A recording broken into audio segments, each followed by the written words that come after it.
একবার সিরাতে যাবেন, একবার পুলসিরাতের দিকে, একবার হাউজে কাউসারের দিকে পাগলের মতো দৌড়াতে থাকবেন।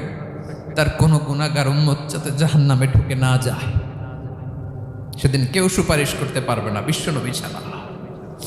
কিয়ামতের ময়দানে ওই বিভীষিকাময় সময়ে মুসিবতের কালে মানুষগুলো পাগল হয়ে বিশ্বনবীকে খুঁজতে আরম্ভ করবে। সবাই মিলে বিশ্বনবীর কাছে যেয়ে বলবে, ইয়া রাহমাতাল লিল আলামিন, ইয়া খাতামান নবীন, রাহমাতাল লিল আলামিন। দেখেন আমাদের কি অবস্থা, কি কঠিন বিপদে আমরা আছি, দাঁড়াতে পারি না, সূর্যের আলোতে ঘেমে হয়রান। আজকে কেউ সুপারিশ করতে পারবে না।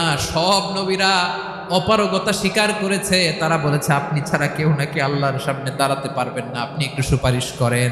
বিশ্বনবী বলবেন, আসো আসো, আজকের দিনে আমি ছাড়া আল্লাহর সামনে কেউ দাঁড়াতে পারবে